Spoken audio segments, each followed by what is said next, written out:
Bismillahirrahmanirrahim. Assalamualaikum warahmatullahi wabarakatuh. Alhamdulillah.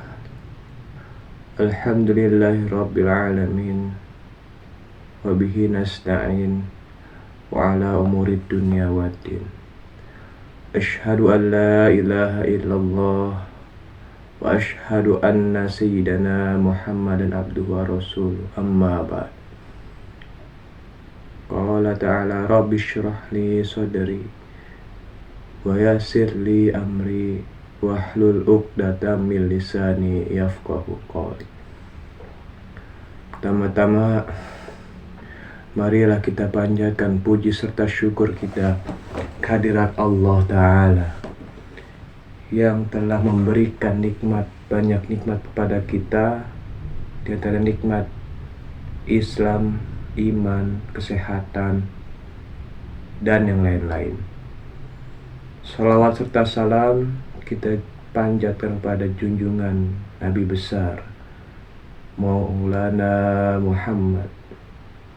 Karena beliau kita bisa mengenal Tuhan kita, Rob kita.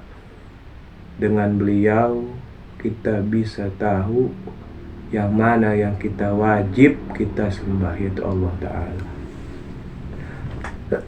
Hadirin santri-santri yang sama-sama mengharapkan ridha Allah Subhanahu wa Ta'ala, kita lanjutkan lagi pengajian kita. Sebelumnya saya izin ya merokok dulu, karena saya kalau dari kemarin-kemarin itu udah beberapa hari kita ngaji, saya nggak ngerokok itu panas, otak saya panas karena kita ini baca suatu kitab. Ini kalau tanpa ngerokok itu panas, makanya saya izin untuk membakar rokok.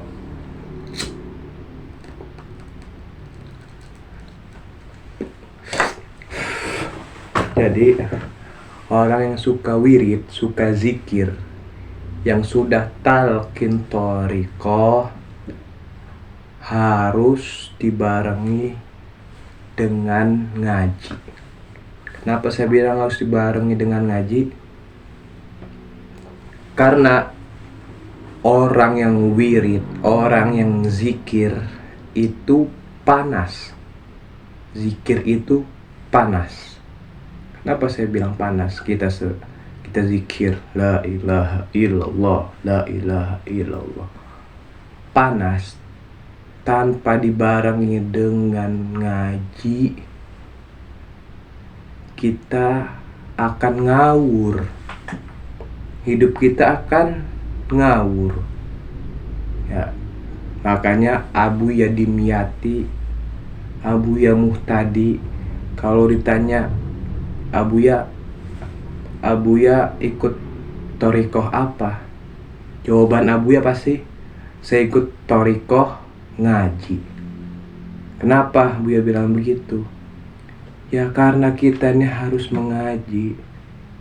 Ya, karena kita hanya ikut thariqah, nggak ada dasarnya ilmu agama, nggak dibarengi dengan pengajian, maka kita akan masuk mode yang bukan mode alam kita, udah bukan. Ya, bukan ma'rifatah kita, udah. Kita ini harus bisa harus bisa mensamaratakan. Ya, kita ikut thariqah. Kita minimal sebelum ikut thariqah kita mengaji dulu ilmu fikih. Nih buat santri-santri saya, kalian harus yang namanya ngaji dulu. Selesai ngaji fikih baru kalian terserah ikut thariqah Qadiriyah thariqah Naqsyabandiyah, thariqah Syatilliyah, thariqah Chistiyah, thariqah Qadiriyah wa Naqsyabandiyah, thariqah Qadiriyah Naqsyabandiyah, atau thariqah lainnya kalian boleh ngikutin, tapi kalian harus matang dulu dalam ilmu fikih. ilmu Quran ya. Kalau sudah terlanjur ikut toriko dulu gimana Ustadz gitu kan tanyanya. Kalian harus dibarengi dengan mengaji. Ustadz, kenapa para habaib, para sayyid itu tidak bertorikoh? Bukannya tidak bertorikoh mereka, para habaib, para sayyid itu torikohnya ba'alawiyah, ngikut jid-jidnya. Para habaib, para sayyid itu ketika sudah berzikir, sudah wirid, sudah bersolawat, dia akan nyambung. Soalnya dia jidnya Habib siapa, Ali, jidnya Habib Said siapa, Hasan Wah Husain, jidnya lagi siapa, Sayyidina Ali, jidnya lagi siapa, Sayyidina wa Maulana Muhammad.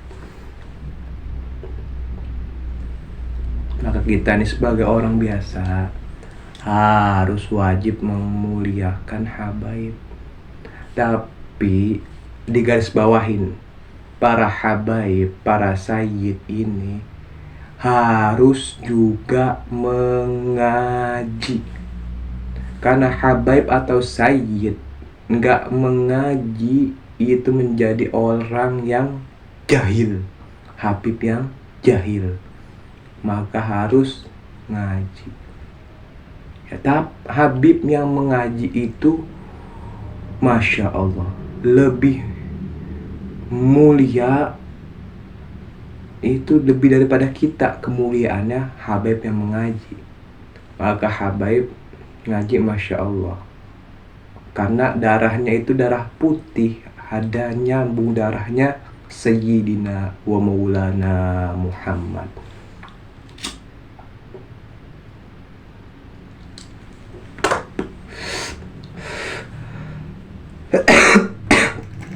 Jadi santri,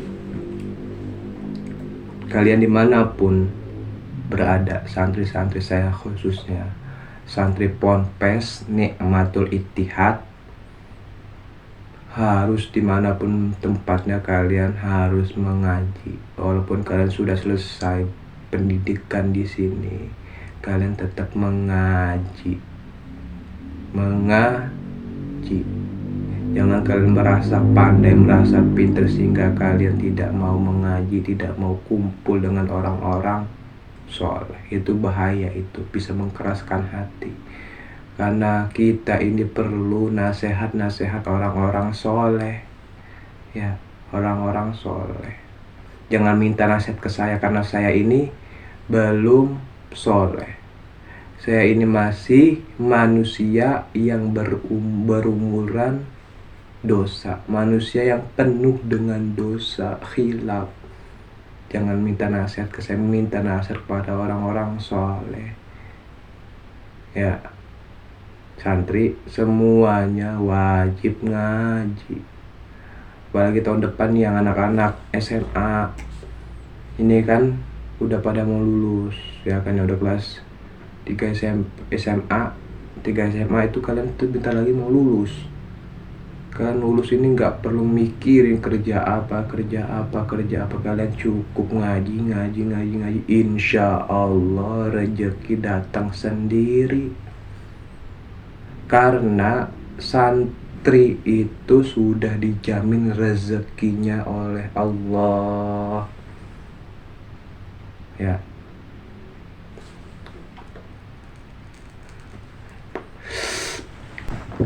Santri-santri yang sama-sama mengharapkan ridha Allah SWT, kita lanjutkan lagi pengajian kita. Kita bahas masih bab wudu tentang masalah air. Wa kullatani bil wazni khamsu mi'ati.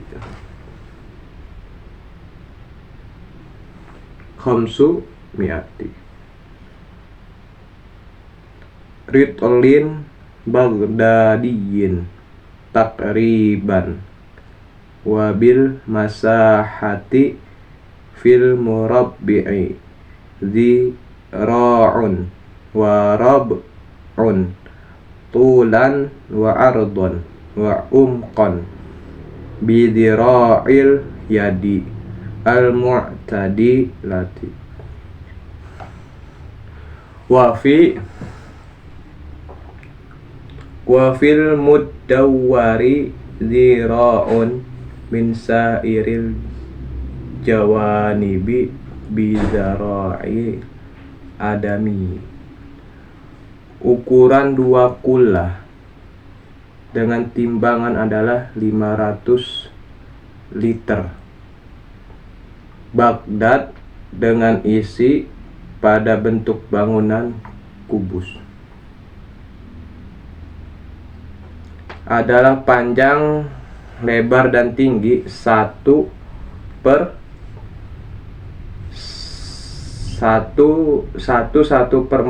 hasta orang normal.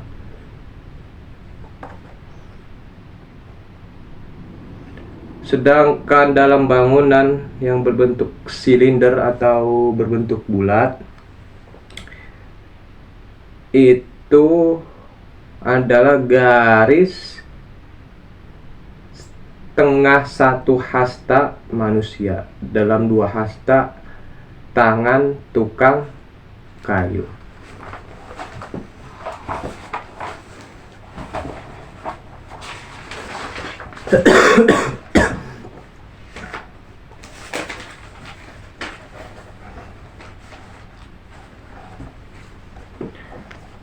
Wazira'ani umqan bidira'in najari wa huwa zira'un wa rub'un wala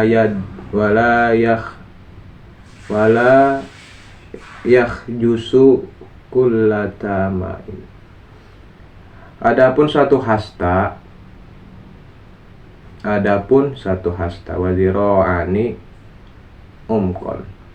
Adapun satu hasta tangan tukang kayu adalah 1/4 hasta tangan biasa. Wala yakhjusu kullata ma'in walau ihtimalan ka'an syukka fi ma'in ablagha huma amla wa in tuyukinat killatahu qabla bimulaqati najsin malam yataghayyar bihi wa inistah lakat an najasatu fihi. Air 2 kula walaupun hanya perkiraan, sebagaimana kalau diragukan air itu ada 2 kula atau tidak, dan bahkan sudah diyakinkan sebelumnya bahwa air itu sedikit, adalah tidak dihukumi najis bila kemasukan najis, selama tidak berubah sebab najis itu, walaupun najis tersebut larut dalam air. Wala yajibu at-taba'udu min najsin fi ma'in kasirin walau bala fil bahri masalan fartafa'at minhu rawatun fahiya najasatun wa in tahaqqaqa annaha min ainin najasati aw minal mutaghayyiri ahadu awsafihi biha. Ketika mengambil air yang jumlahnya banyak, tidak wajib menjauhi najis yang ada padanya. Jika ada orang kencing di laut, lalu terjadi buih, maka buih tersebut dihukumi najis. Jika jelas terjadi dari kencingnya atau dari air yang telah berubah salah satu sifatnya sebab air kencingnya tadi. Jadi buihnya itu dihitung najis. Kita kencing di laut ada buihnya itu najis. Wa illa fala, jika tidak jelas maka air buih tidak najis. Jika jelas yang kencing itu buihnya najis, jika tidak jelas maka tidak dihukumi najis. Walau turihat fihi ba'ratun fawaqa'at min ajali tarhi qatratun ala syai'in lam yunajjishu. Jika sepotong kotoran unta dilemparkan ke laut lalu memercikkan air yang mengenai sesuatu, maka barang tersebut tidaklah menjadi najis. Paham ya? Masalahnya ini soal najis. Karena syaratnya sholat itu kita harus suci dari hadas ataupun najis. Maka santri-santri ini harus paham yang namanya najis. Bukannya najis lu najis, bukan begitu. Tapi kita harus paham macam-macam najis. Air bisa terkena najis itu kapan, kita harus paham. Karena santri itu akan menjadi penggantinya para ulama dan pewarisnya ilmunya Nabi. Karena al ulama warasatul anbiya, ulama itu pewarisnya para nabi. Salatullah salamullah ala taha rasulillah. Salatullah salamullah ala yasin habibi